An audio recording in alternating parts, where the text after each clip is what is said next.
Boa tarde, amados. Graça e paz. Tudo bem com vocês? O tema do nosso vídeo hoje é defeitos e virtudes.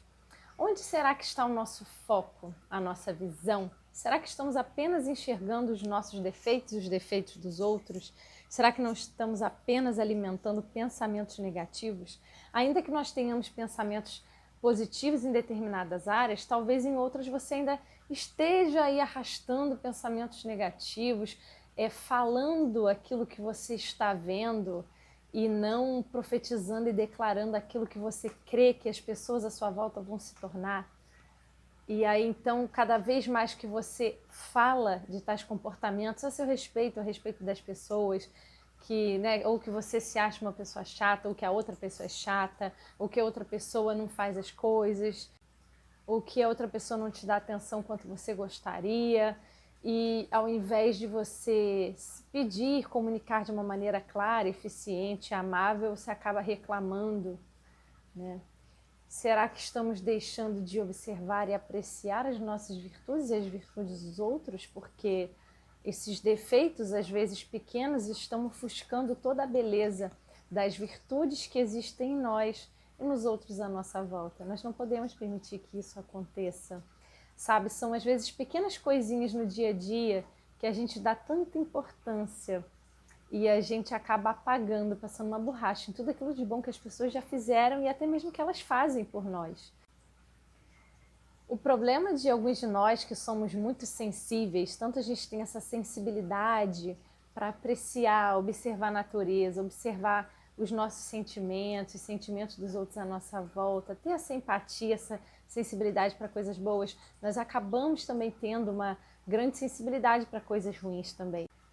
Algo que poderia ser interpretado e coisas pequenas que a gente não deveria dar tanta importância, a gente amplia a relevância das coisas que as pessoas fazem, das coisas que acontecem à nossa volta, e a gente se permite afetar, se entristecer, permite que as nossas forças sejam sugadas. Veja que às vezes a gente fica com raiva, fica triste, fica desanimado por conta de pequenas coisas que as pessoas fazem no dia a dia, dentro da nossa própria casa. Pessoas que não arrumam as coisas da maneira como a gente gostaria, ou não deixam as coisas no mesmo estado em que elas estavam antes. Ou se você pede para a pessoa lavar uma louça, ela não lava. Se você pede para ela fazer determinada coisa, ela não faz. E aí pequenas coisas que vão acontecendo ao decorrer do dia vão minando a sua alegria. E por que que a gente se permite tanto? A gente acha que a gente é forte quando a gente sente raiva, quando a gente se sente triste. Na verdade, a gente está sendo dominado por esses sentimentos e a gente está dando permissão para que essas pessoas determinem a maneira como nós nos sentimos, como nós reagimos e como nós agimos. Não podemos deixar que pequenas coisas roubem a nossa paz, roubem a nossa alegria. E se toda vez que alguém fizer algo que você não gosta, você deixar de gostar da pessoa ou deixar de amar a pessoa, então nós vamos viver de maneira inconstante conforme a nossa alma ela quer nos conduzir, né? A nossa carne quer nos conduzir. Então, se a pessoa faz algo que eu gosto dela. Daqui a pouco ela faz algo que eu não gosto, agora eu não gosto mais dela. Então, agora eu amo, daqui a pouco eu não amo mais. Depois eu amo de novo, depois eu não amo mais. A gente não deve ser assim. A gente deve manter a estabilidade do Espírito, que o Espírito Santo tem dentro de nós, o fruto do Espírito, para que a gente seja constante no nosso amor pelas pessoas. Eu sei que é difícil a gente desvincular o ser do fazer, né? É certo que pessoas fazem coisas que às vezes não gostamos, mas às vezes é apenas o jeito delas. Talvez seja algo que, se você parar para refletir, não deve ser algo que você deva dar tanta importância. Eu sei que são coisas pequenas, eu sei que elas poderiam mudar, eu sei que elas poderiam se esforçar para fazer não as coisas de mais ou menos, de maneira mediana ou de maneira boa, né? Porque o nosso objetivo aqui nessa terra é ser excelente, não apenas bom. E é importante que no momento que a gente vai corrigir a pessoa, vai exortar, que a gente não apenas reclame do que ela está fazendo de errado e jogar na cara que ela está fazendo de errado, mas para a gente explicar para ela como poderia ser melhor, como ela poderia fazer aquilo melhor e que ela tem capacidade de fazer. Porque se a gente apenas criticar, julgar e reclamar, a gente não vai ajudar a pessoa a avançar. Em que a gente permaneça amando as pessoas, cuidando delas e entregando o nosso melhor, sendo excelentes, mesmo quando elas não fazem as coisas da maneira certa, mesmo quando elas fazem as coisas de um jeito bom ou razoável, quando você sabe que elas poderiam fazer melhor. Mas mesmo assim, que a gente não seja inconstante, condicionar o nosso amor às pessoas só quando elas fazem aquilo que a gente gostaria que elas fizessem. Que a gente aprenda a conviver com essas diferenças e amar em todo tempo, assim como Deus nos ama.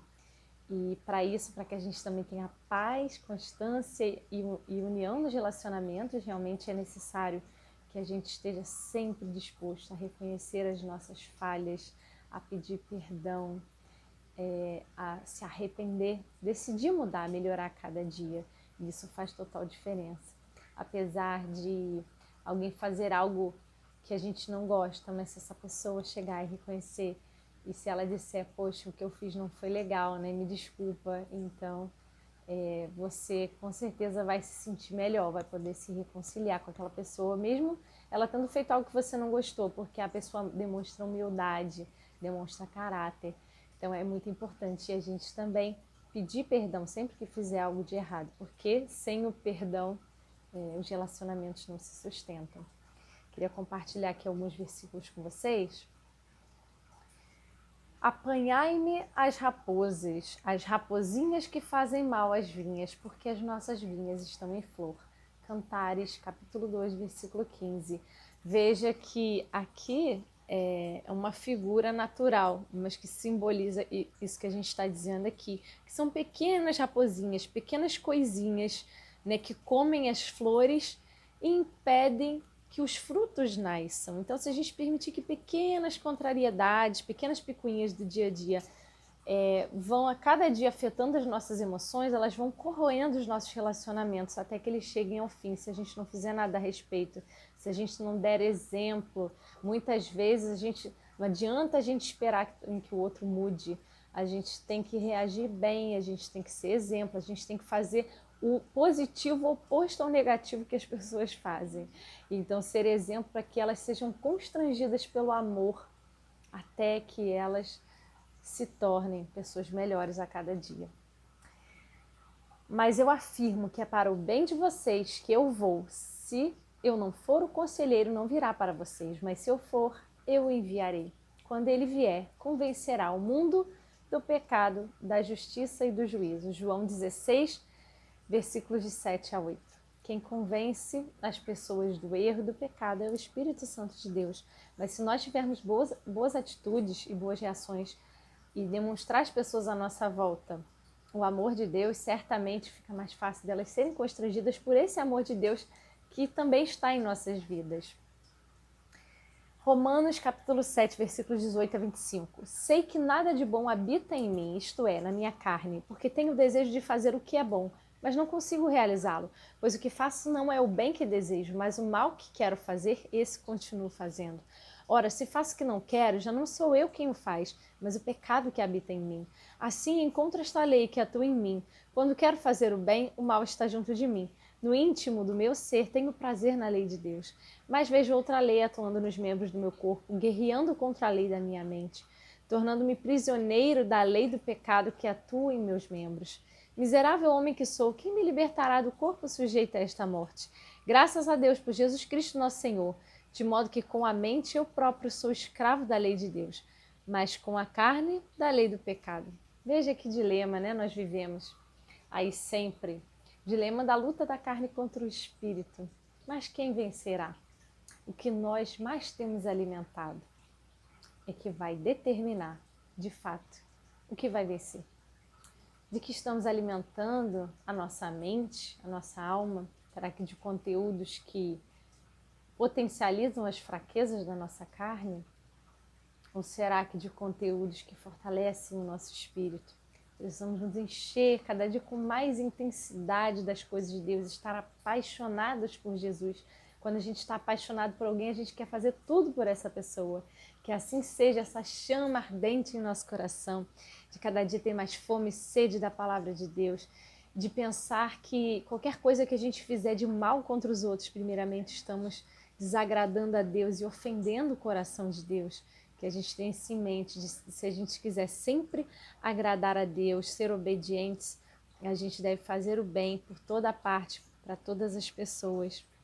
E que se a gente faz o mal, a gente descumpre o principal mandamento que Jesus nos deu, que é amar, né, o próximo como a nós mesmos. Então, se nós fazemos o mal, nós não estamos amando a elas. Mas agora, libertados do pecado e feitos servos de Deus, tende o vosso fruto para a santificação e, por fim, a vida eterna. Romanos 6, 22. Porque o salário do pecado é a morte, mas o dom gratuito de Deus é a vida eterna. Por Cristo Jesus, nosso Senhor. Romanos 6, 23. Sabe, com a graça de Deus, com o Espírito de Deus, nós somos capazes de vencer essa batalha todos os dias. Nós não deixaremos de ser tentados, né? E ser tentado não é pecado, a fazer o que é errado, ou fazer o que a gente fazia antigamente, ou até mesmo fazer uma outra coisa que a gente nunca fez de errado. Nós seremos, mas nós sabemos que temos um Espírito de Deus dentro de nós que nos constrange a fazer sempre o que é certo, nos constrange em amor. Gálatas 2:20. Fui crucificado com Cristo, assim já não sou eu quem vive, mas Cristo vive em mim. A vida que agora vivo no corpo, vivo-a pela fé no Filho de Deus, que me amou e se entregou por mim. Foi para a liberdade que Cristo nos libertou, portanto permaneçam firmes e não se deixem submeter novamente a jugo de escravidão. Gálatas 5:1. Se, pois, o Filho vos libertar, verdadeiramente sereis livres. João 8:36. Pois a carne deseja o que é contrário ao espírito, e o espírito que é contrário à carne. Eles estão em conflito um com o outro, de modo que vocês não fazem o que desejam. Mas se vocês são guiados pelo espírito, não estão debaixo da lei. Ora, as obras da carne são manifestas: imoralidade sexual, impureza e libertinagem, idolatria, feitiçaria, ódio, discórdia, ciúmes, ira, egoísmo, dissensões, facções, inveja, embriaguez, orgias e coisas semelhantes. Eu os advirto, como antes já adverti, que os que praticam essas coisas não herdarão o reino de Deus. Mas o fruto do Espírito é amor, alegria, paz, paciência, amabilidade, bondade, fidelidade, mansidão e domínio próprio. Contra essas coisas não há lei. Os que pertencem a Cristo Jesus, crucificaram a carne com as suas paixões e seus desejos. Se vivemos pelo Espírito, andemos também pelo Espírito. Gálatas 5:17-25. A estrada em que caminham pessoas direitas é como a luz da aurora, que brilha cada vez mais até ser dia claro. E tem uma outra versão aqui. A vereda do justo é como a luz da alvorada, que brilha cada vez mais até plena claridade do dia. Provérbios 4:18. É assim que nós somos. Não somos perfeitos em nós mesmos e nunca seremos na força do nosso braço, mas estamos no caminho de sermos aperfeiçoados cada dia mais para nos tornarmos semelhantes à imagem de Cristo Jesus. Porque a carne milita contra o espírito e o espírito contra a carne, porque são opostos entre si, para que não façais o que porventura seja do vosso querer. Gálatas 5:17. Então, ficam esses versículos aqui para vocês meditarem também, porque a nossa carne sempre vai querer nos conduzir para o mal, mas o espírito sempre para a vida, né? A vida no espírito, a vida na carne é morte e destruição, né? Mas pelo espírito é vida e paz. Que a gente escolha a vida, que a gente escolha seguir a direção de Deus e que a gente saiba ser paciente, tolerante, ter domínio próprio, que a gente saiba andar no espírito, mesmo com aqueles que ainda não avançaram, mesmo com aqueles que ainda não querem, aqueles que não quebrantaram o coração de maneira suficiente para buscar uma vida de excelência em Cristo. Talvez elas estejam querendo avançar na força do braço e não estão conseguindo. Que a gente saiba se colocar diariamente nesse lugar de dependência de Deus, que é somente nesse lugar que a gente vai conseguir avançar e ter um caráter excelente, um caráter conforme o caráter de Cristo, que vai se aperfeiçoando em nós e através de nós cada dia mais. Esse vídeo fica por aqui. Se você não se inscreveu no canal, se inscreva, comente, curte, compartilhe. Me siga também no Instagram, @LarissaVonRank, que eu sempre coloco mensagens e textos que vão abençoar a sua vida. Deus te abençoe.